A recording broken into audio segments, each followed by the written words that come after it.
मैं जी जैन परिवार की ओर से आपका बहुत बहुत स्वागत करता हूं। हमारा जी जैन परिवार आपके लिए हिस्ट्री के अंदर हिस्ट्री 360 के नाम से एक बिल्कुल न्यू प्रोग्राम लेके आ रहा है। एक्चुअली में एक ऐसा प्रोग्राम है जिसको अभी तक भारत में कभी इंट्रोड्यूस नहीं किया गया और वास्तव में हमारे द्वारा ये एक बहुत लंबे समय से महसूस किया जा रहा था कि इतिहास के विद्यार्थियों के लिए कुछ ऐसा कार्यक्रम लाया जाए जिससे ना केवल वो इतिहास की आधारभूत समझ रख सकें, बल्कि इतिहास से संबंधित जितनी भी परीक्षाएं हैं उनको इजीली पास कर सकें। इजीली तो नहीं कहूंगा क्योंकि आपको इसके लिए बहुत हार्ड वर्क करना होगा, लेकिन हाँ, जब आप मेरे साथ जुड़ जाएंगे तो ये जो प्रयास है वो बहुत ही इजी हो जाएगा। ये कार्यक्रम कैसा होगा, इसका रूपरेखा क्या होगी, इसके अंदर आपको क्या क्या सुविधाएं प्राप्त होंगी, किस प्रकार से इसमें पीवाईक्यूज होंगे, नोट्स मिलेंगे या नहीं मिलेंगे, क्लासेस किस प्रकार की होंगी, तो ये सारा जो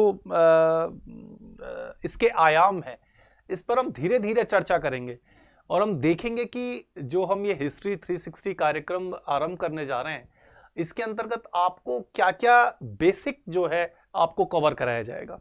लेकिन ये औपचारिक चर्चा जो है मैं आरंभ करूं उससे पहले मैं आपको कुछ बताना चाहूंगा। देखिए, ऑलमोस्ट 22-23 ईयर्स पहले जब मैं राजस्थान विश्वविद्यालय से अपनी पीजी की परीक्षा पास कर रहा था तो एक बहुत बड़ी कहावत प्रचलित थी कि इतिहास तू बड़ी बेवफा, रात को पड़ी सुबह सफा। अक्सर ये हमारे चलता था जब हम पेपर दिया करते थे, लेकिन मेरे साथ ये प्रॉब्लम नहीं रही। उसकी बहुत बड़ी वजह जो थी वो मेरे बहुत ही प्रिय गुरुजन थे, विद्वान गुरुजन थे, मेरे टीचर्स थे, मेरे मेंटोर थे, जिन्होंने मुझे इतिहास की गहराइयों में इस तरह से उतारा कि कभी इतिहास कभी बोरिंग विषय लगा ही नहीं। इतिहास बहुत सौ के लिए एक बहुत बड़ी चुनौती बन जाता है, एक निर्जीव सा रेगिस्तान बन जाता है जहां अपार तथ्यों का अंबार है, बस तथ्य ही तथ्य बिखरे पड़े हैं, कोई व्याख्या नजर नहीं आ रही। तो इतिहास के विद्यार्थी के लिए इतिहास को ही समझना बड़ा ही जो है कठिन हो जाता है और उसको लगता है कि बड़ा ही नीरस, बड़ा ही मतलब बोरिंग टाइप का सब्जेक्ट है।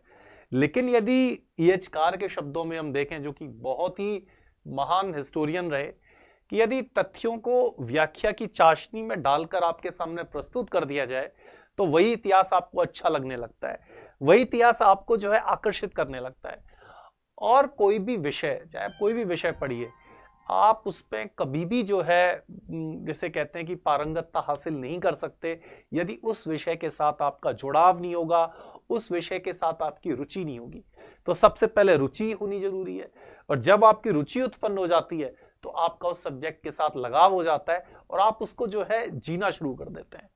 तभी किसी ने बहुत खास बोला है कि गुरु गोविंद दोऊ खड़े, काकू पाऊ लाए, बलिहारी गुरु आपको जो गोविंद दियो मिलाए। तो जो बात कही गई है कि गुरु की जो महत्वता है वो बहुत बढ़ चढ़कर है, क्योंकि गुरु या मेंटोर या शिक्षक के माध्यम से ही आप अपने लक्ष्य तक पहुंच पाते हैं। और यदि उस लक्ष्य तक आपको पहुंचना है तो आपको आपके सामने एक ऐसा शिक्षक होना चाहिए, एक ऐसा मेंटोर होना चाहिए, ऐसा टीचर होना चाहिए जो खुद जिस विषय से आपको गुजार कर ले जाना चाहता है वो खुद उस विषय का न केवल ज्ञाता हो बल्कि ये भी जान सके कि जिन विद्यार्थियों को मैं इतिहास समझाने जा रहा हूं उनका क्या लेवल है। यदि वो एक ऐसे स्टूडेंट हैं जो बिल्कुल अपनी इतिहास से साक्षात्कार कर रहे हैं, पहली बार इतिहास के साथ रूबरू हो रहे हैं, तो किस प्रकार इतिहास की जटिलताओं को बिल्कुल सरल शब्दों में उनके साथ रखा जाए। वहीं ऐसे छात्र भी होते हैं जो बहुत ही इंटेलिजेंट होते हैं, जिनको कि नेक्स्ट लेवल की जो है तैयारी चाहिए होती है, तो उन विद्यार्थियों का भी ध्यान रखा जाए। तो अच्छा शिक्षक वही है जो विद्यार्थी को समझ सके सॉरी, जो विद्यार्थी के जो उसकी मनोस्थिति है, जो उसकी क्षमता है, जिस परीक्षा के लिए वो उतरना चाह रहा है, उस परीक्षा के लिए क्या चुनौती आना चाह रही है, उस विद्यार्थी में क्या क्षमताएं हैं, उसको समझ सके और उसी के अनुकूल जो है उसको तैयारी करा सके। तो मेरा जो उद्देश्य होगा वह यही होगा कि आपकी जो लेवल है उसी लेवल के अनुकूल, या आप जिस लेवल की परीक्षा देने जा रहे हैं उसी प्रकार का मटेरियल, उसी प्रकार की सोच आपके सामने प्रस्तुत की जाए, ताकि इतिहास कभी भी आपको बोरिंग नहीं लगे, इतिहास कभी भी आपको निरस नहीं लगे। इसलिए मेरे द्वारा जो है, जब आप अभी हम देखेंगे इतिहास का, जब हम अध्ययन करेंगे, तो मैं आपको बताऊंगा कि इतिहास में हम मैप्स का बहुत बड़े पैमाने पर इस्तेमाल करेंगे, जो बहुत कम इतिहास की पुस्तकों में आपको देखने को मिलता है। उपिंदर सिंह की बुक आप एक उसमें अपवाद समझ सकते हैं कि जहां मैप्स का, डायग्राम्स का जबरदस्त इस्तेमाल हुआ है और उसका इम्पैक्ट भी बहुत शानदार होता है। इसलिए हम कुछ इनोवेटिव तरीके से भी आपको पढ़ाएंगे, ताकि आपको ना केवल इतिहास रुचिकर लगे, बल्कि आप उसमें वो विद्वता हासिल कर सकें, वो मास्टरी हासिल कर सकें, जिससे कि आप जो भी परीक्षा देना चाहते हैं, चाहे वो सीयूट देना चाहते हैं, एंट्रेंस लेवल देना चाहते हैं, चाहे आप नेट जीआरएफ देना चाहते हैं, या आप असिस्टेंट प्रोफेसर बनना चाहते हैं, या आप स्कूल लेक्चरर बनना चाहते हैं, तो वो परीक्षाएं आप क्रैक कर सकें। सॉरी, मुझे थोड़ी खांसी हो रही है क्योंकि मौसम थोड़ा चेंज हो रहा है। तो आज हम इसी हिस्ट्री 360 कार्यक्रम पर चर्चा करेंगे कि ये कार्यक्रम क्या है, इसके अंतर्गत आपको क्या क्या जो है सहूलियतें प्राप्त होंगी, कौन कौन से इसके अंतर्गत हम टॉपिक्स को कवर करेंगे, ये जो हमारा कार्यक्रम है ये किन किन जो स्टूडेंट्स हैं उनके लिए लाभकारी रहेगा। तो जब आप इसको पूरे कार्यक्रम को देखेंगे और जब हम इसको लास्ट में इसको समराइज करेंगे, तो आप देखेंगे कि इतिहास के संदर्भ में आपकी बहुत सारी जो धारणाएं हैं, जो आपके संशय हैं, उनका समाधान हो जाएगा। ठीक है, स्टार्ट करते हैं। देखिए, हिस्ट्री 360, जैसा कि नाम से ही आप प्रचलित हैं कि 360 का मतलब होता है ऑलराउंड, मतलब कुछ भी आपसे छूटे नहीं। हालांकि हिस्ट्री इतनी बड़ी है कि अगर इसको पूरी लाइफ में इसके थोड़े से पार्ट को भी पढ़ा जाए तो कम है, लेकिन वो एक रिसर्च और शोध का विषय हो जाता है। लेकिन जब हम एक अभ्यर्थी किसी परीक्षा की तैयारी करते हैं, किसी एग्जाम की तैयारी करते हैं, तो उसका एक निश्चित सिलेबस होता है, उसका एक निश्चित खाका होता है। तो उसी निश्चित सिलेबस को ध्यान में रखते हुए हमने हिस्ट्री 360 जो है कार्यक्रम तैयार किया है। और ये जो हम सिलेबस आपके लिए तैयार कराए आपके लिए, ये इतना ज्यादा विस्तृत है कि यदि आप इस सिलेबस को कवर कर लेते हैं, तो हिस्ट्री से होने वाले ऑल इंडिया लेवल के जितने भी एग्जाम हैं उसको आप क्रैक कर पाएंगे। इवन दो आप यदि यूपीएससी की तैयारी कर रहे हैं, स्टेट पीसीएस की तैयारी कर रहे हैं, तो जो इतिहास की समझ यहां से आपको प्राप्त होगी, उन एग्जाम्स को भी क्रैक करने में आपको बहुत मदद देगी। तो चलिए, पहले जब हम आते हैं, सबसे पहला जो इतिहास का जब आरंभ होता है तो वो एंशिएंट इंडिया से होता है। तो एंशिएंट इंडिया के अंदर हम देखते हैं कि हम कौन कौन से टॉपिक आपके लिए यहां पर पढ़ाएंगे, जिससे एंशिएंट इंडिया में आपकी गहरी समझ पैदा हो सके। तो एंशिएंट इंडिया या प्राचीन भारत के जिन टॉपिक्स को हम कवर करेंगे, उसमें पहला टॉपिक होगा हमारे लिटरेरी सोर्सेज या सोर्सेज। जब भी हम इतिहास को पढ़ते हैं तो इतिहास अधूरा है स्रोतों के बिना, रिसोर्सेज या सोर्सेज के बिना, और उन्हीं सोर्सेज के आधार पर हिस्ट्री लिखी जाती है। तो हम सोर्सेज में लिटरेरी सोर्सेज देखेंगे, आर्कियोलॉजिकल सोर्सेज देखेंगे, और जो फॉरेन ट्रैवलर्स भारत में अलग अलग समय आए, चाहे वो यूनानी हैं, चाहे वो अरबी हैं, चाहे वो चीनी हैं, तो उन जो ट्रैवलर्स हैं उन्होंने भारत के विषय में क्या देखा, क्या सोचा, क्या लिखा, उसके विषय में अध्ययन करेंगे। ठीक, फिर उसके बाद हमारा जो पाषाण युगीन जीवन आरंभ हो जाता है, अर्थात इतिहास का वो दौर जब मनुष्य लिखना पढ़ना नहीं जानता था, जिसको कि पैलियोलिथिक और न्यूलिथिक एज के रूप में हम जानते हैं। तो पाषाण युगीन जीवन क्या था, कैसे उसका विभाजन जो है अलग अलग चरणों में किया गया है, उन चरणों की क्या विशेषताएं हैं, उसका अध्ययन हमारे द्वारा यहाँ किया जाएगा। फिर हम देखेंगे किस प्रकार पाषाण सभ्यताएं जो हैं वो धातु का प्रयोग करने लगती हैं। आयरन एज क्या होता है, चाल्कोलिथिक कल्चर्स क्या होती हैं, चाल्कोलिथिक कल्चर्स में कौन कौन सी कल्चर्स आती हैं, उन सभी कल्चर्स का इसमें अध्ययन किया जाएगा। साथ ही में आपको कॉन्सेप्ट के लेवल पर भी समझाया जाएगा कि कैसे हम जो पाषाण युगीन जीवन है उसको धातु युगीन जीवन से अलग करते हैं।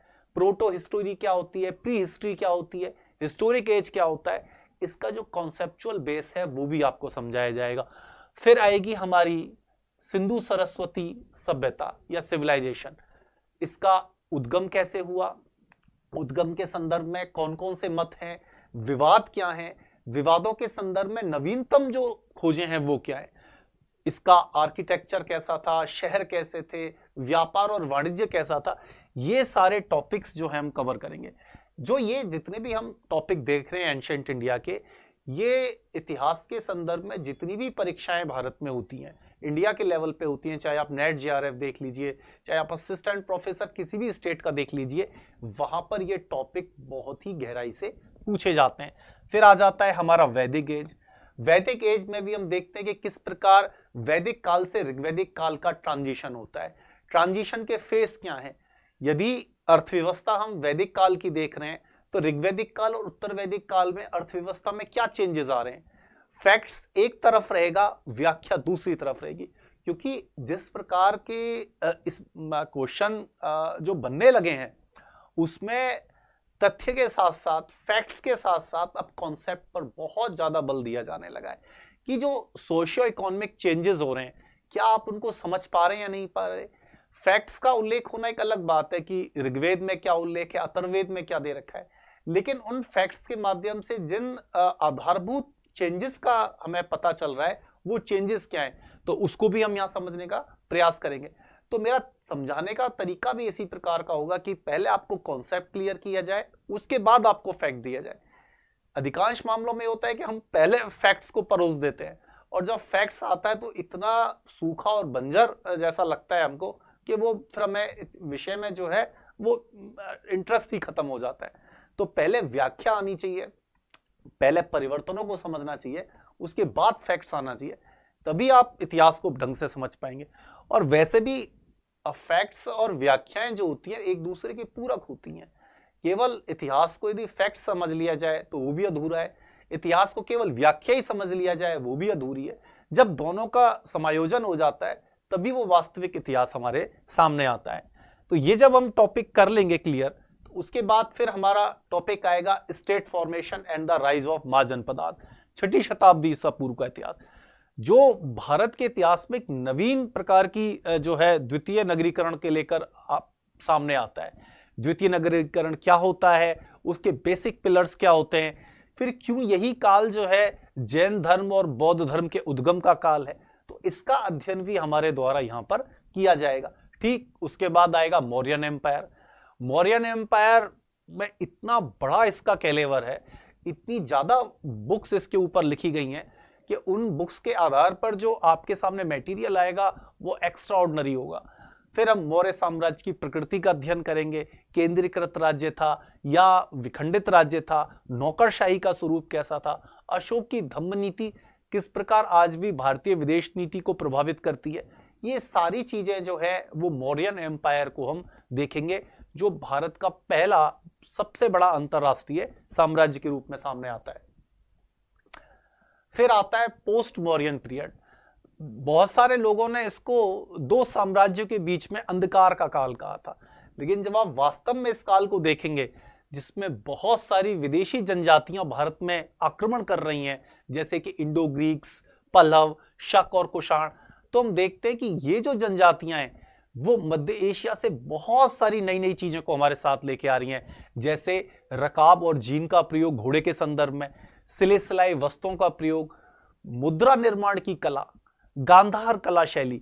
तो जो इस प्रकार का जो हमारे सोसाइटी में नवीन चीजों का आगमन हो रहा है वो हमको बहुत ज्यादा समझने को मदद देता है।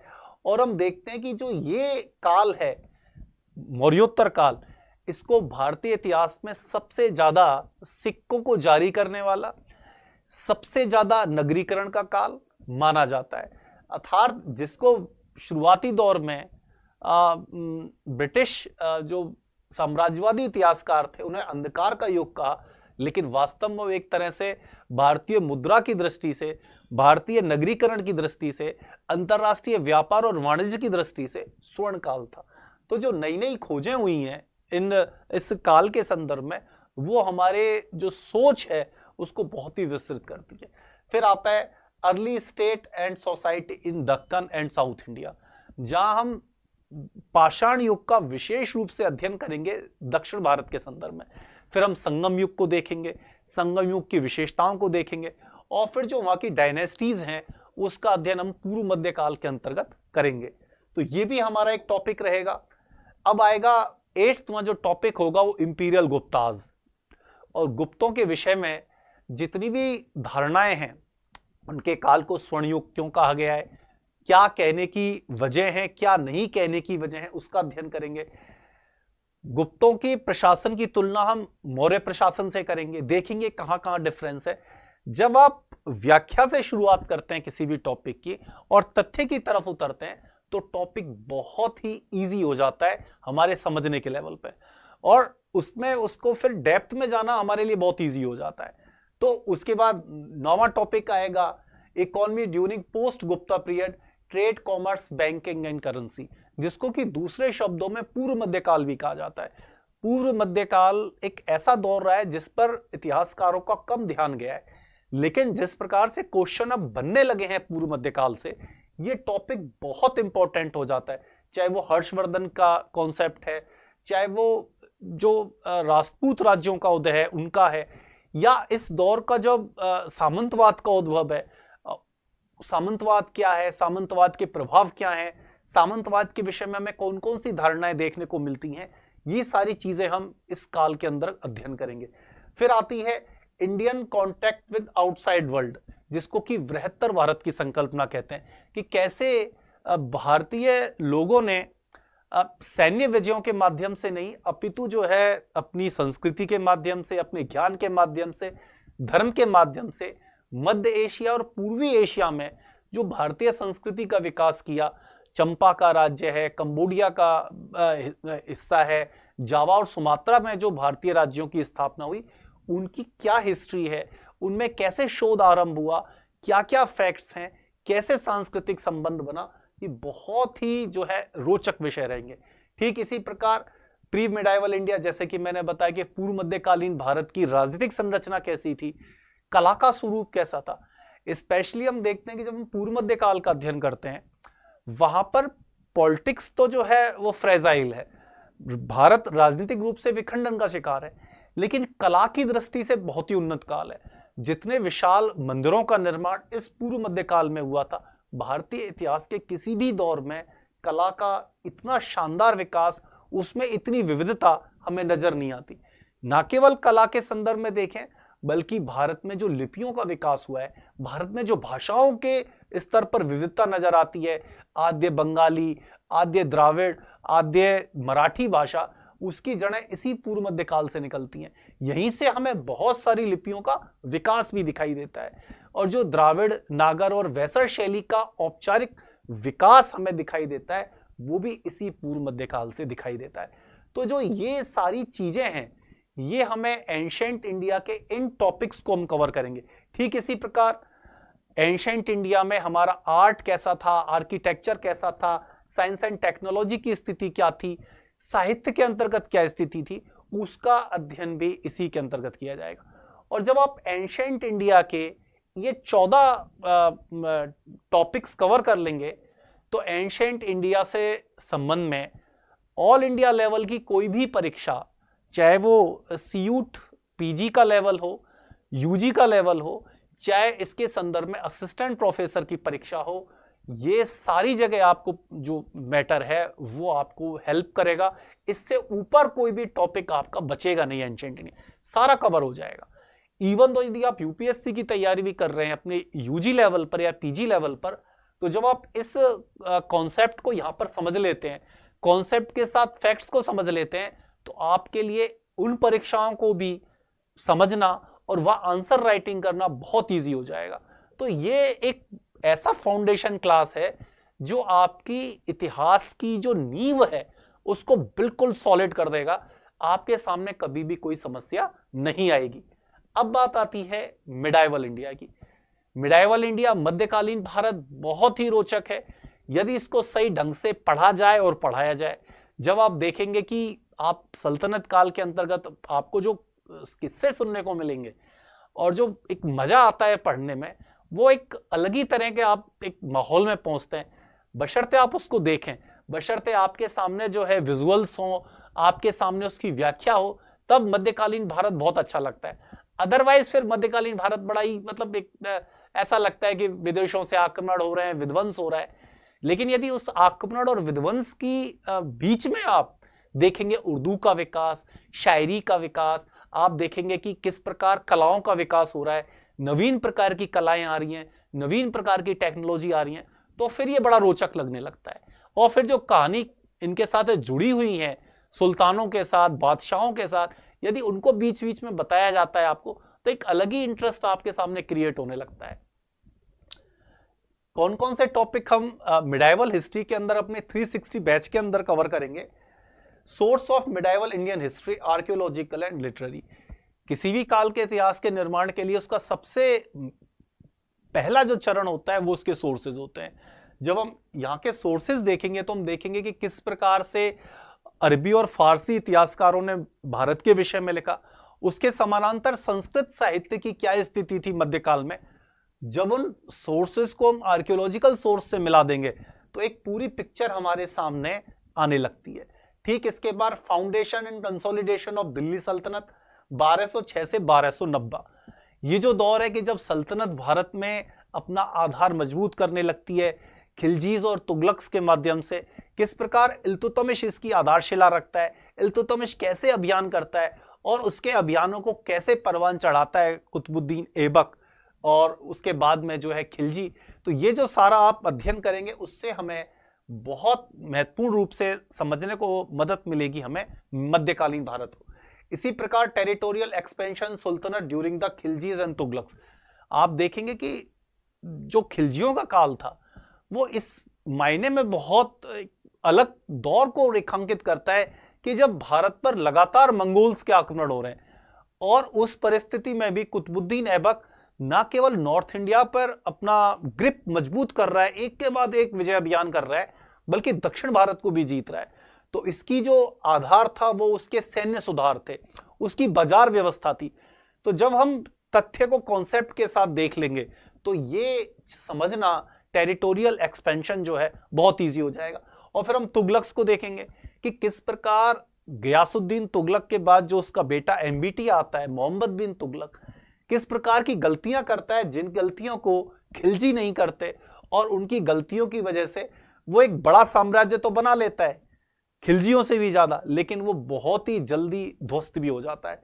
तो इतिहास में जो हम कहते हैं ना कि हमें सीख मिलती है, तो सीख हमें अच्छी बातों से भी मिलती है और गलत बातों से भी मिलती है, और दोनों ही प्रकार की सीख जो है इतिहास को जो है समृद्ध करती हैं और स्वयं आप विद्यार्थी और मेरे जैसे विद्यार्थी को भी आगे बढ़ने की प्रेरणा देती हैं।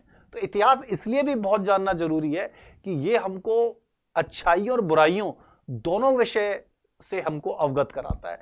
अब आता है rise of provincial dynasties, Vijayanagar, Bahmani, Jaunpur, polity, culture and contribution. कि यदि सल्तनत सुल्तानों के संदर्भ में ही देखी जाए और उसके माध्यम से ही भारत के इतिहास को समझा जाए तो ये बेईमानी होगा, बल्कि बहुत सारी ऐसी डायनेस्टीज भी थी जो कि या तो इनके विरोध में थी या इनसे स्वतंत्र थी या इनमें से ही निकली थी। जैसे कि विजयनगर और बहमनी अल्टीमेटली जब तुगलकों का विध्वंस होने लगा तो उसी के जो है भग्नावशेषों से उनका उदय हुआ। ठीक इसी प्रकार जौनपुर को देखते हैं और किस प्रकार इन्होंने भारतीय सभ्यता, संस्कृति, कला के जीवन में योगदान दिया, वो अभूतपूर्व है। केवल हम जब हिस्ट्री को पॉलिटिकल हिस्ट्री के रूप में पढ़ते हैं तो वो बोरियत लगती है, राजा रानी और बस युद्ध और वो। लेकिन जब हम हिस्ट्री को सोशली ढंग से पढ़ते हैं, जब सामाजिक इतिहास पढ़ते हैं, आर्थिक इतिहास पढ़ते हैं, सांस्कृतिक इतिहास पढ़ते हैं, जो कि आजकल की परीक्षाओं में बहुत ज्यादा पूछा जाने लगा है, तो वो इतिहास बहुत ही रोचक हो जाता है और इतिहास संपूर्ण भी हो जाता है। तो ये भी टॉपिक हमारे द्वारा क्लियर कराया जाएगा। उसके बाद सैयद लोदीज, डिसइंटीग्रेशन ऑफ सल्तनत, पॉलिटी ऑफ सल्तनत, सल्तनत कालीन जो प्रशासनिक ढांचा था वो किस प्रकार का था, उस समय कला का स्वरूप क्या था, सोसाइटी में जब मुस्लिम्स आए तो उसके लिए कैसी प्रतिक्रिया हुई, सूफी और भक्ति आंदोलन क्या था, ये सारे कॉन्सेप्ट, ये सारे तथ्य हमारे द्वारा क्लियर किए जाएंगे। Composition of rural society, ruling classes, town dwellers, woman, religious classes, caste, slavery under sultanate, ये सारे जो सामाजिक जीवन के आयाम हैं, इनका अध्ययन भी इसी जो हमारा 360 का कार्यक्रम है मध्यकालीन भारत का, उसके अंतर्गत अध्ययन कराया जाए। फिर लिटरेरी सोर्सेज में पार्शियन लिटरेचर क्या है, रीजनल लैंग्वेजेस नॉर्थ इंडिया की क्या थी, किस प्रकार से नई भाषाओं का उदय हो रहा था, उनमें क्या साहित्य लिखा गया, उसका अध्ययन करेंगे। इकोनॉमी बहुत इंपॉर्टेंट चैप्टर हो जाता है। जब तुर्क्स भारत में आए तो भारत की अर्थव्यवस्था में कैसे चेंजेस आए, एकता व्यवस्था ने किस प्रकार सामंतवाद को कमजोर किया, किस प्रकार जो क्षेत्रीय रीजनल पावर थी उनको सेंट्रल पावर के साथ उसका समायोजन किया। तो हम इकोनॉमिक पॉलिसीज को पढ़ते हैं, उनकी कृषि नीतियों को पढ़ते हैं, उनकी व्यापारिक नीतियों को पढ़ते हैं और देखते हैं कि कैसे भारत में तृतीय नगरीकरण का आगमन सल्तनत युग के आगमन के साथ माना जाता है। तो ये एक और बहुत इंटरेस्टिंग टॉपिक हो जाएगा हमारे लिए। इसके बाद फिर हम देखते हैं कि मुगल्स का आगमन होता है, द ग्रेट मुगल्स। मुगल्स क्या, फर्स्ट फेज बाबर, हुमायूं, सूर एम्पायर, शेर शाह एडमिनिस्ट्रेशन।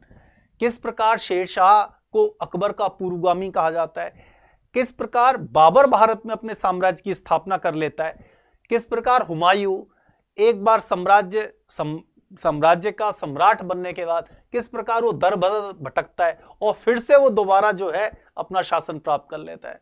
तो ये जो घटनाक्रम है इसको भी देखेंगे।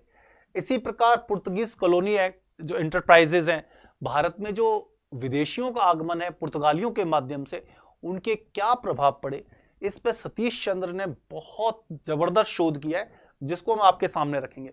ठीक इसी प्रकार टेरिटोरियल एक्सपेंशन, अकबर, जहांगीर, शाहजहां और जो धीरे धीरे उसके खिलाफ भारतीय प्रतिरोध उत्पन्न हुआ था उसका अध्ययन करेंगे। Aurangzeb, decline and Mughal empire, 18th century and emerging regional powers.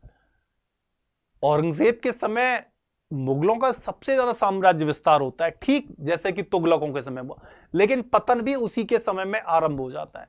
तो हम देखेंगे कि मुगलों के पतन के संदर्भ में क्या क्या सिद्धांत है, जागीरदारी संकट क्या होता है ना, गन पाउडर स्टेट की संकल्पना क्या है। तो जो नवीन संकल्पना है उनको तथ्यों के साथ हम समझने का प्रयास करेंगे। इसी प्रकार पॉलिसीज जो हैं स्पेशली हमारी परीक्षाओं के लिए बहुत इंपॉर्टेंट है। मुगलों की धार्मिक नीति, मुगलों की दक्कन नीति, मुगलों की फॉरेन पॉलिसी विशेष रूप से मध्य एशिया के संदर्भ में, उसका अध्ययन करेंगे। इसी प्रकार एडमिनिस्ट्रेशन सिस्टम, बहुत क्वेश्चन आते हैं हमारी परीक्षाओं में। Central, provincial and revenue administration, mansabdari, jagirdari concept क्या था, इसको समझेंगे। आर्ट, आर्किटेक्चर, पेंटिंग, म्यूजिक और लिटरेचर, जिसके आधार पर मुगल दरबार जो है पूरे भारत की सांस्कृतिक गतिविधियों का केंद्र बिंदु बन जाता है, उसको हम यहां पर समझेंगे। इकोनॉमिक लाइफ, जैसे कि सल्तनत काल से मुगल काल के आर्थिक जीवन में क्या परिवर्तन आता है, क्या मुगल काल में जो पैसे का संकेंद्रण हो रहा था, जब बहुत सारे फॉरेनर्स भारत आ रहे थे तो कह रहे थे कि भारत सोने की चिड़िया है, लेकिन क्या उस पैसे का पूंजीवादी रूपांतरण हो रहा था, नहीं हो रहा था, वो देखेंगे। इंडस्ट्रीज क्या थी, ट्रेड कैसा था, किन किन देशों के साथ था, किस प्रकार का आयात और निर्यात होता था, कौन कौन से इसके संदर्भ में हमें फैक्ट्स प्राप्त होते हैं, उसका अध्ययन भी करेंगे। तो जो हमारा मिडाइवल इंडिया है उसमें जब हम 16वां अपना चैप्टर आएंगे, the rise of Maratha, Shivaji conquest, स्वेल, मिलिट्री एडमिनिस्ट्रेशन, मराठों का उदय किस प्रकार मुगल साम्राज्य के अंदर से होता है और मुगलों को ध्वस्त कर देता है पूरे दक्कन के अंदर, इसका बहुत अच्छा हमारे द्वारा अध्ययन किया जाएगा। फिर society and culture and later medieval India, composition, society, bhakti movement, Sufi movement, literary tradition, Persian, Sanskrit, regional languages, economy, economic production, rise of urban economy, non agriculture production. अर्थात ये जितने भी टॉपिक्स मिडाइवल इंडिया के अंदर आ रहे हैं, इसके बाद आपको भारत के स्तर पर कोई भी परीक्षा ऐसी नहीं है जो आपके सामने अछूती रह जाएगी। ये टॉपिक्स भी आपके क्लियर कराए जाएंगे। अब इसके बाद क्या होगा, मॉडर्न इंडिया। मॉडर्न इंडिया के अंतर्गत किन किन टॉपिकों को हमारे द्वारा कवर कराया जाएगा, उनको देख लेते हैं।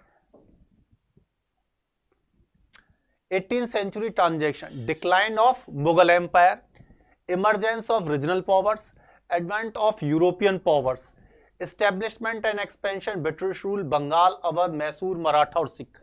हम देखेंगे कि किस प्रकार अंग्रेजों ने समकालीन भारतीय और विदेशी शक्तियों को पराजित कर एक शक्तिशाली ब्रिटिश साम्राज्य की स्थापना की। उसका क्या स्वरूप था, किन किन युद्धों को उसके द्वारा लड़ा गया, इस सारा का सारा अध्ययन हमारे द्वारा इस पार्ट के अंदर किया जाएगा। फिर capitalism, imperialism and transition to colonial economy, किस प्रकार अंग्रेजों ने कौन कौन सी ऐसी नीतियां अपनाई थी कि जिससे जो भारतीय अर्थव्यवस्था थी उसको एक तरह से परजीवी अर्थव्यवस्था बना दिया, उसको एक तरह से ब्रिटिश अर्थव्यवस्था का अधीन अर्थव्यवस्था बना दिया, और जो भारत में कृषि और हस्तशिल्प का गठजोड़ था उसको तोड़ दिया और भारत को पूरी ही तरह से कृषि पर आधारित राज्य बना दिया। ये कैसे होता है, कौन सी पॉलिसीज अपनाई जाती हैं, इसका अध्ययन भी हमारे द्वारा किया जाएगा। इसी समय हम जिन जिन टॉपिक्स का अध्ययन करेंगे वो होगा land revenue system, economic impact, decline of cottage industry, rise of landless agrarian labours, dislocation of traditional trade and commerce, deindustrialisation. ऐसे जो टॉपिक्स जो कि कॉन्सेप्ट की दृष्टि से बहुत ही जटिल होते हैं उनको आपको समझाया जाएगा। साथ ही उनसे रिलेटेड फैक्ट्स कौन से हैं वो भी आपके सामने रखे जाएंगे। और जब आप देखेंगे कि किस प्रकार, यदि हम देखें कि भारत में आने वाले जितने भी विदेशी थे, आप फारसी साम्राज्य से देख लीजिए और ब्रिटिशर्स तक आ लीजिए, यूरोपियंस को छोड़कर, ब्रिटिशर्स को छोड़कर जो भी विदेशी भारत आए उन्होंने भारतीय सभ्यता और संस्कृति को अनेक बार नुकसान तो पहुंचाया, लेकिन अल्टीमेटली भारत से पैसे को बाहर नहीं लेके गए। वो यहीं पर आए, यहीं पर उन्होंने इस देश की अर्थव्यवस्था को आगे बढ़ाने का काम किया। लेकिन ब्रिटिशर्स इसके बिल्कुल उलट थे। उन्होंने भारत का जितना भी सदियों से संचित धन था उस सारे धन को वो ड्रेन ऑफ वेल्थ के माध्यम से निकाल कर कहां ले गए, इंग्लैंड की तरफ। जब इंग्लैंड में औद्योगिक क्रांति हो रही थी तो भारत भूखा मर रहा था। कैसे अकाल जो है एक सामान्य फिनोमेना बन जाता है ब्रिटिशर्स के समय, उसको देखेंगे।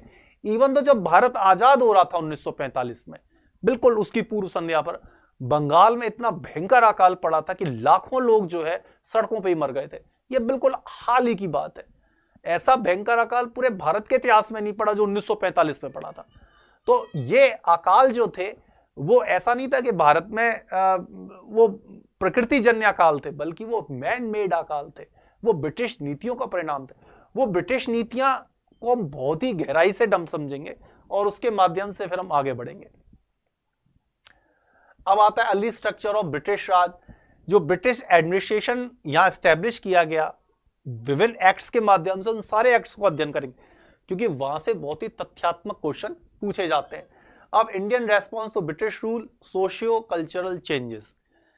अब जो ब्रिटिश सरकार के खिलाफ भारतीय जनमानस में प्रतिक्रिया हो रही है उसका आरंभ पुनर्जागरण का आंदोलन माध्यम से होता है। यहां हम विवेकानंद का अध्ययन करेंगे, राजा राम मोहन राय का अध्ययन करेंगे और हम देखेंगे कि किस प्रकार भारतीय पुनर्जागरण जो है भारतीय राष्ट्रवाद का प्रेरक तत्व बनकर उभरता है। इसके बाद Indian response British rule, revolt and uprising. हम देखेंगे कि किस प्रकार जो आदिवासियों के और किसानों के आंदोलन होते हैं वो 1857 की महान क्रांति से पहले ही आरंभ हो जाते हैं और उस क्रांति के बाद भी चलते रहते हैं। उनका स्वरूप क्या था, कौन कौन से आंदोलन थे और उनके प्रमुख नेता कौन कौन थे, उनका अध्ययन करेंगे। फिर इसी प्रकार भारतीय राष्ट्रवाद का उदय क्या हुआ, राष्ट्रवाद से क्या आशय है, राष्ट्रवाद के भारत में प्रेरक तत्व क्या थे, उनके संदर्भ में क्या कॉन्सेप्ट हैं, कैम्ब्रिज हिस्टोरियंस क्या बोलते हैं, भारतीय इतिहासकार क्या बोलते हैं, उनका अध्ययन करेंगे। और फिर हम देखेंगे कि भारतीय नेशनल मूवमेंट कैसे आगे बढ़ता है, कैसे उसका उग्रवादी चरण आता है, कैसे उसका उदारवादी चरण आता है, और जब उदारवादी और उग्रवादी दोनों खत्म हो जाते हैं तो फिर कैसे गांधीयन युग का आरंभ होता है। तो ये अध्ययन भी हमारे द्वारा किया जाएगा। गांधीयन पॉलिटिक्स एक बहुत ही शानदार टॉपिक है संपूर्ण भारतीय इतिहास के अंदर, और जो वर्तमान भारत की विदेश नीति में अहिंसा का तत्व है वो कहीं ना कहीं प्राचीन भारत से ही निकल के आता है जब हम जैन धर्म और बौद्ध धर्म को पढ़ते हैं, लेकिन उसको बहुत ही सही ढंग से, सही नीतियों के माध्यम से, जो व्यवहारिक स्तर पर लागू करने का कार्य किया राजनीति के अंदर, वो गांधी जी के द्वारा किया गया। गांधी जी ऐसे ही महान व्यक्तित्व नहीं बन गए। जब हम देखेंगे कि हम मान लेते हैं कि गांधी जी जो है, एक साधारण हमारी कहावत है कि गांधी जी जो है मजबूरी का नाम महात्मा गांधी, लेकिन जब मैं आपको गांधी जी को पढ़ाऊंगा तो मैं बताऊंगा गांधी जी कभी भी मजबूरी का नाम नहीं रहे, गांधी जी हमेशा मजबूती का नाम रहे। उन्होंने अनेक बार उस ब्रिटिश साम्राज्य को बिना हथियारों के दम पर झुकाया था, जिस ब्रिटिश साम्राज्य का तूती 19वीं शताब्दी और 20वीं शताब्दी के अर्धांश में पूरे विश्व में बसती थी। क्या वो पॉलिसीज थी, क्या वो पॉलिटिक्स थी, क्या तथ्य थे, क्या व्याख्याएं थी, इसको हम जब गांधीयन पॉलिटिक्स पढ़ेंगे तो आपको समझाएंगे। Other trends in national movement, फिर हम देखेंगे कि देश में यदि राष्ट्रवाद का विकास हो रहा है तो एक दूसरी जड़ भी निकल के आ रही है, एक विषैली जड़। कौन सी विषैली जड़ थी? संप्रदायवाद की। संप्रदायवाद क्या होता है, संप्रदायवाद का विकास कैसे हुआ, संप्रदायवाद के प्रेरक तत्व कौन कौन से थे, कौन कौन से महत्वपूर्ण घटनाक्रम थे जिन्होंने संप्रदायवाद को मजबूत बनाने का योगदान दिया, और फिर अंततः भारत का विभाजन। ये सारे टॉपिक्स जो हैं हम किसमें कवर करेंगे? आधुनिक भारत के इतिहास में। अब इसके बाद constitutional development in colonial India, post independence nation building. देखिए बहुत हम विशेष रूप से 1964 तक की हिस्ट्री यहां पर आधुनिक भारत में पढ़ेंगे। नेहरू के द्वारा किस प्रकार आधुनिक भारत की नींव रखी गई, किस प्रकार की संस्थाओं की नींव रखी गई, किस प्रकार की फॉरेन पॉलिसी अपनाई गई, उनके द्वारा क्या गलतियां की गई, उनके द्वारा क्या बेसिक पिलर्स एस्टेब्लिश किए गए, भारत का अपनी पड़ोसी देशों के साथ किस प्रकार के संबंध रहे, चाइना के साथ किस प्रकार रहा, पाकिस्तान के साथ किस प्रकार रहा, और बांग्लादेश का निर्माण कैसे हुआ, इसका अध्ययन भी हम यहां करेंगे। तो जब आप ये टॉपिक कवर कर लेंगे आधुनिक भारत के, और स्पेशली जब पूरा एंशिएंट, मिडाइवल और मॉडर्न कंप्लीट हो जाएगा, तो फिर आप एक तरह से आपका नेट जेआरएफ का एग्जाम क्लियर हो सकता है, आपके असिस्टेंट प्रोफेसर का 70% भाग क्लियर हो जाएगा, आपका स्कूल लेक्चरर का 70% स्थिति क्लियर हो जाएगी, यूजी और पीजी का जो सीयूट का पेपर है वो क्लियर हो जाएगा। तो ये हमारा बेसिक जो कार्यक्रम रहेगा वो रहेगा। अभी हम ये भी मैं बताऊंगा कि आपको इसके साथ साथ आपको किस तरह से ये कार्यक्रम आपके साथ डिलीवर होगा। अब आएगा वर्ल्ड हिस्ट्री। वर्ल्ड हिस्ट्री अनेक पीसीएस में पूछा जाता है, अनेक पीसीएस में नहीं पूछा जाता, लेकिन ये मेरे द्वारा कराया जाएगा इसी 360 कार्यक्रम के अंतर्गत, क्योंकि जब हम असिस्टेंट प्रोफेसर का पेपर देते हैं तो ये वहां आता है, नेट जीआरएफ में नहीं आता, लेकिन असिस्टेंट प्रोफेसर के एग्जाम में, केवीएस में आता है, स्कूल लेक्चरर में आता है। तो ये 360 के अंदर वर्ल्ड हिस्ट्री भी आपके सामने उपस्थित रहेगी। वर्ल्ड हिस्ट्री के अंदर एक समस्या आती है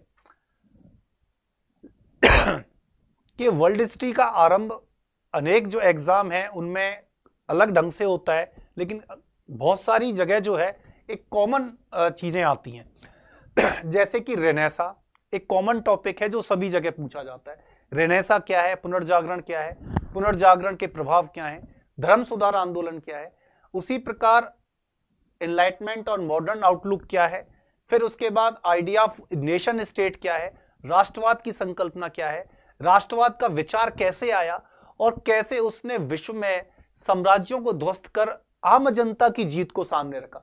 फिर एक फ्रेंच रेवोल्यूशन आती है, स्वतंत्रता, समानता और बंधुत्व का सिद्धांत, उसका अध्ययन इसमें किया जाएगा। Rise of nationalism 19th century, किस प्रकार जब हम देखते हैं कि 19वीं शताब्दी में राष्ट्रवाद का उदय होता है तो इटली और जर्मनी जैसे राज्यों का एकीकरण उसकी पृष्ठभूमि में होता है, लेकिन जब वही राष्ट्रवाद उग्र राष्ट्रवाद का रूप धारण कर लेता है तो नाजीवाद और फांसीवाद का रूप धारण कर लेता है। फिर हम rise growth of imperialism and colonialism 19th century में देखेंगे कि किस प्रकार राष्ट्रवाद जो जब उग्र राष्ट्रवाद का रूप धारण करता है तो वो अपने लिए कॉलोनियन या उपनिवेश स्थापना की तरफ मुड़ता है, जिसकी परिणति प्रथम विश्व युद्ध के रूप में सामने आती है। तो वो परिस्थितियों का अध्ययन हमारे द्वारा यहां किया जाएगा। रशियन रेवोल्यूशन, अर्थात मार्क्स ने यह कहा था कि दुनिया में सोवियत क्रांति उस देश में होगी जहां पर सर्वहारा वर्ग सबसे मजबूत होगा, लेकिन अंततः सोवियत क्रांति कहां पर हुई? जहां पर सर्वहारा वर्ग सबसे ज्यादा कमजोर था।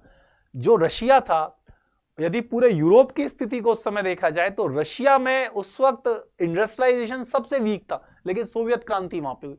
तो इसके कॉन्सेप्ट को समझेंगे, इसके कॉजेस को समझेंगे, इसके सिग्निफिकेंस को समझेंगे और पूरा तथ्य और संकल्पना को जानेंगे। फिर द ग्रेट डिप्रेशन और इम्पैक्ट, 1930 की महान आर्थिक मंदी और उसका विश्व राजनीति पर प्रभाव। सेकेंड वर्ल्ड वॉर, जिसने पूरी दुनिया की शक्ति संरचना को हमेशा के लिए बदल दिया।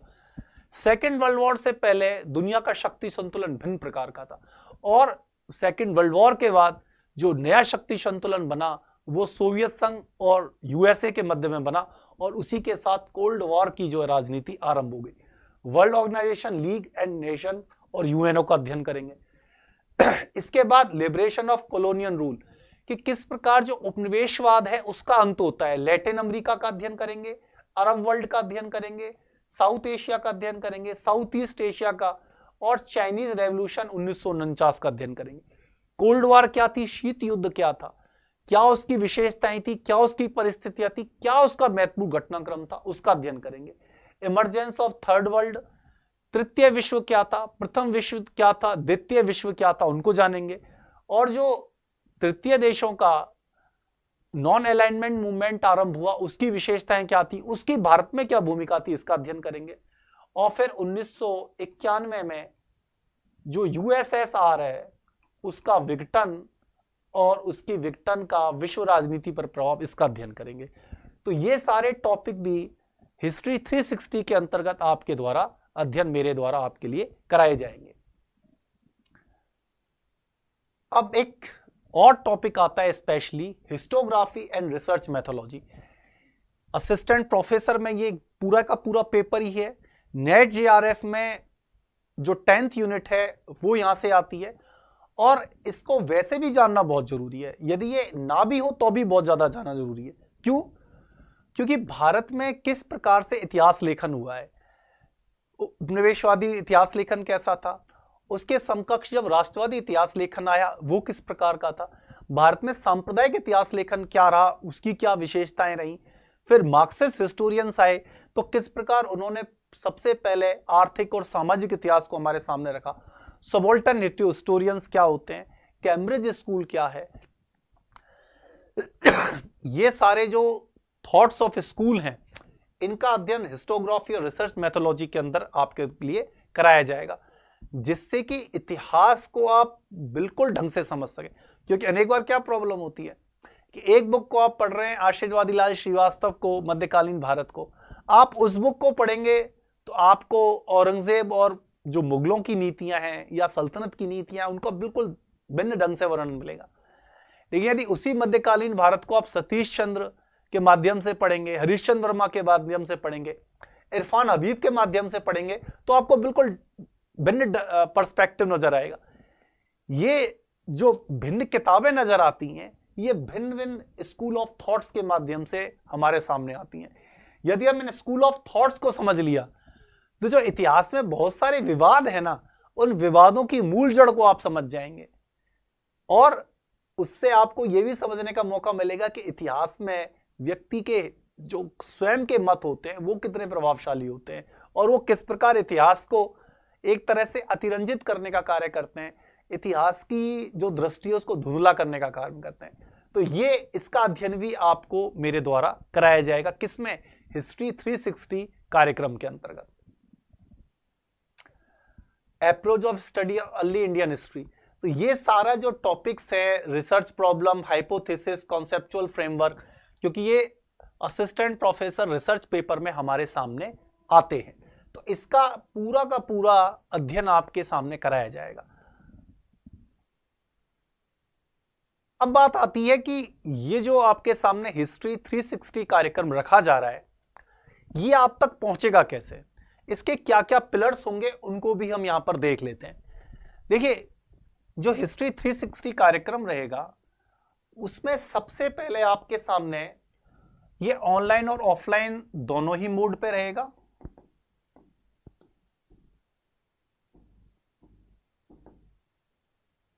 ये दोनों मोड पे रहेगा। इसमें आपको रिकॉर्डेड वीडियो भी प्राप्त होंगे।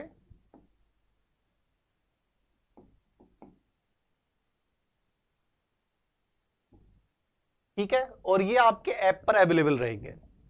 लेकिन क्या सिर्फ रिकॉर्डेड वीडियो रहेंगे? नहीं, इसके साथ दूसरी चीज जो रहेगी वो रहेंगे क्लास नोट्स।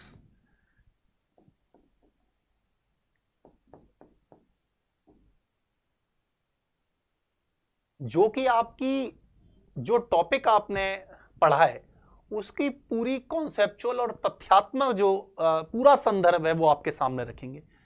तो क्या सिर्फ ये दो चीज रहेंगी? नहीं, तीसरी इंपॉर्टेंट और चीज रहेगी, जैसे ही आपकी रिकॉर्डेड वीडियो आपके पास पहुंचेगा उससे संबंधित एमसीक्यू क्वेश्चन की एक पूरी सीरीज आपके सामने आ जाएगी।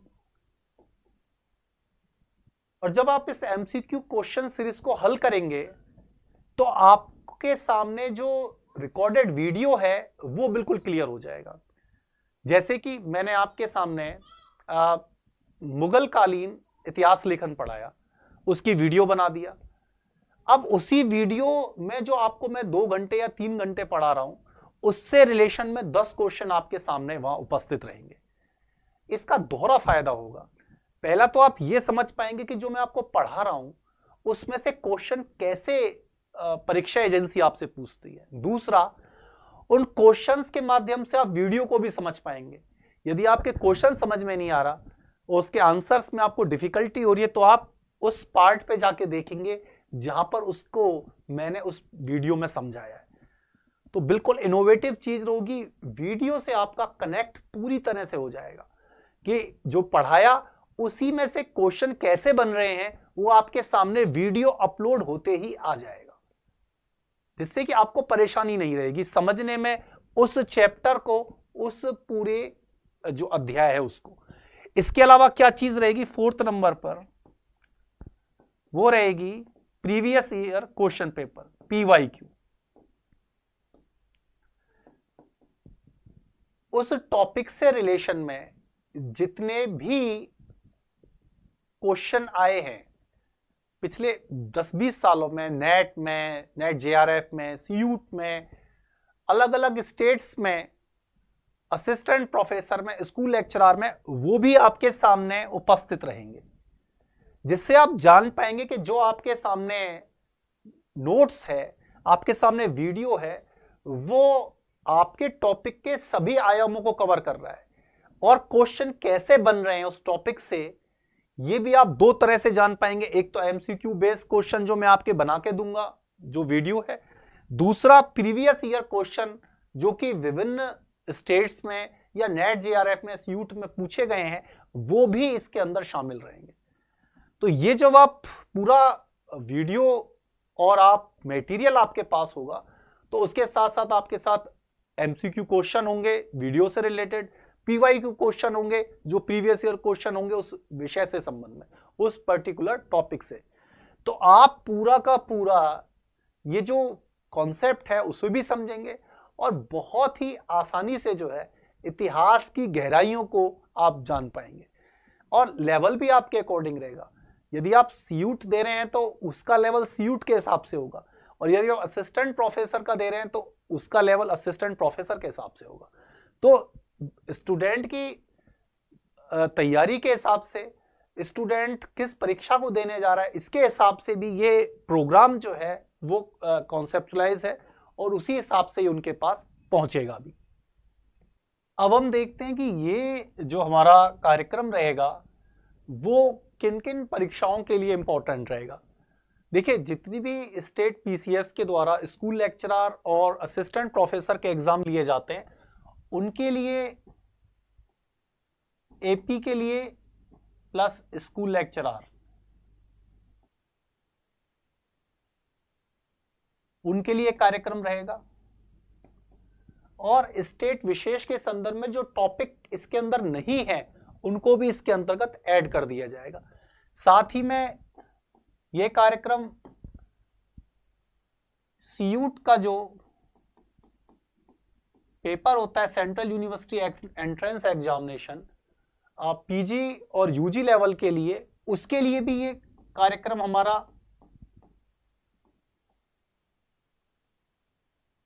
सफिशिएंट रहेगा, सारे टॉपिक कवर करेगा। सबसे इंपॉर्टेंट नेट जेआरएफ,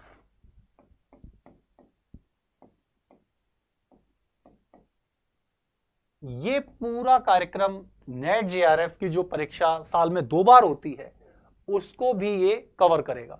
तो इतनी सारी परीक्षाओं को ये कवर करने में सफल होगा। साथ में हम ये भी बता रहा हूं, जैसे कि बहुत सारे स्टेट्स में, जैसे कि यूपी में प्री और मेंस अलग होता है। तो ये जो मेरा परीक्षा कार्यक्रम है ये प्री को तो कवर करेगा ही, लेकिन जिस प्रकार के वीडियो और नोट्स आपके सामने आएंगे, या आप मेंस में जो आंसर राइटिंग करते हैं उसमें भी बहुत ज्यादा हेल्प आपकी करेगा।